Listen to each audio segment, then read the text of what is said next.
Bon vendredi tout le monde, cette semaine du Frais à la Coupe va faire une chronique résumée. Je devais faire un blanc, je l'ai dégusté, je vais vous en parler, puis je vais aussi vous parler de tout ce qui est rentré et de tout ce qui est revenu en SEQ, dans les trucs qu'on a dégustés dans les derniers mois ou dans la dernière année. Donc je vais commencer en blanc. Pour ceux qui se souviennent de ma chronique du 100% Furmint, le thé, il y avait juste un gros thé sur la bouteille.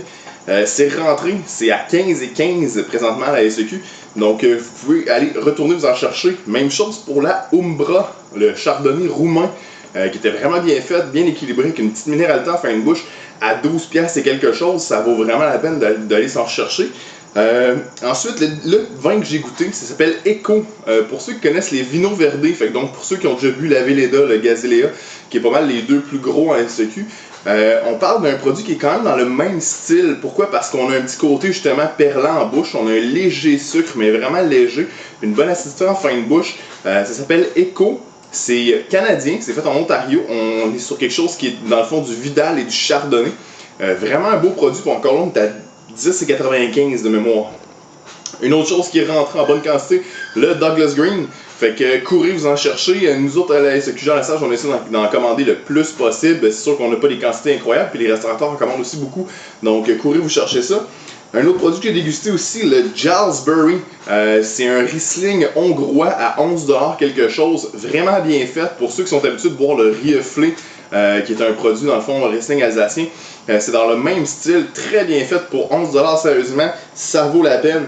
Ensuite, si on monte de prix un petit peu, le Marquis de Riscal, on est en Sauvignon blanc d'Espagne.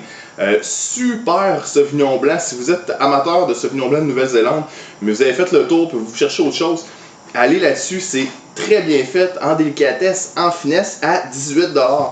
Ensuite, en succursale, il est sorti 3 produits un peu spéciaux, il y en a juste 3 dans tout le réseau.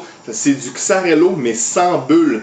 Donc le cépage qui sert à faire le cava normalement en Espagne, ils en ont fait du sans bulle. Les 3 sont différents, mais les 3 sont vraiment plaisants. Vous avez celui de Paris Balta, vous avez le Miranus, et il y en a un autre, ils sont tous autour de près de 19$, et ça goûte tout à peu près le mousseux ou le champagne qui n'aurait pas de bulle. On a vraiment un côté amande grillée, noix, noisette, avec un léger fini sur le noyau de nectarine, quelque chose du genre.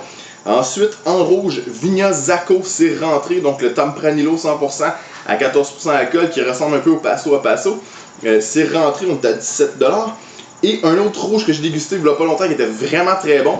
Si vous voulez essayer quelque chose de trippant, on est à 18,60$ de mémoire. C'est Naoussa, c'est du Xinomavro, c'est grec, c'est un rouge qui fait penser un peu à un Morgon, donc un petit peu un Pinot Noir, un Gamay.